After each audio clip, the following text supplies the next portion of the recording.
അല്ലേ?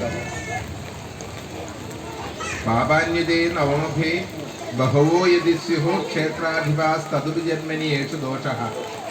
ഇപ്പൊ പാപാന്യതേ നവമഭേ ബഹവോ യദി സ്യുഹു, അനവധി ആളുകൾ ഉണ്ടെങ്കിൽ അല്ലേ, അനവധി ആളുകളുള്ള സ്ഥലമാണ് എങ്കിൽ അവിടത്തെ നക്ഷത്ര സ്വീകരണത്തിനല്ലേ ദോഷാനുഭൂതികരണം ഖലു ഉക്തരീത്യ എന്ന് പറഞ്ഞില്ലേ. അപ്പം സംരക്ഷക സ്ഥാനത്ത് നിൽക്കുന്ന രാഹുവിന്റെ നക്ഷത്രക്കാരിലേക്കും അതെ, ഇപ്പൊ തിരുവാതിര ചോദിച്ചവയും നക്ഷത്രക്കാരിലേക്കും കൂടെ ഈ ദോഷം വ്യാപരിക്കുന്നു എന്ന് കാണിക്കുന്നതാണ് രാഹു.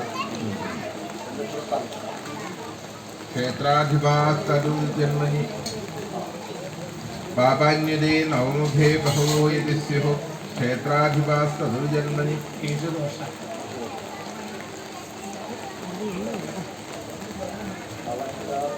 അപ്പം 12 നക്ഷത്രക്കാരില്, തറവാട്ടിൽപ്പെട്ട 12 നക്ഷത്രക്കാരില് കാലദോഷം ഉണ്ടെന്ന് മനസ്സിലാക്കേണ്ടതുണ്ട്.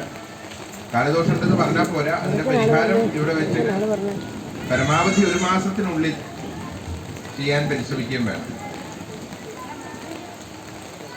അപ്പൊ അതില് നക്ഷത്രം മനസ്സിലാക്കേണ്ടത് കാർത്തിക ഉത്തരോത്രാടം, തിരുവാതിര ചോതിചതയം, പൂയം മരിയുടെ ഉത്രട്ടാതി, ആയില്യം തൃക്കേറ്റ രേവതി, ഈ 12 നക്ഷത്രക്കാരില് കാലദോഷം ഉണ്ടെന്ന് മനസ്സിലാക്കി അവർ ഈശ്വരീയമായ ഭജനാദി കാര്യങ്ങളിൽ ശ്രദ്ധിക്കേണ്ടതുണ്ട് എന്നാണ്. ചതുസ്കുടം 11:7. അതെ, ഈ ചതുസ്കുടത്തിലും കൂടെ ദോഷം വരുമ്പോ നമ്മുടെ സമ്പ്രദായം ശ്രദ്ധിക്കേണ്ടത് എന്താന്ന് വെച്ചാൽ ബന്ധും വിഷയതാമയ അല്ലേ.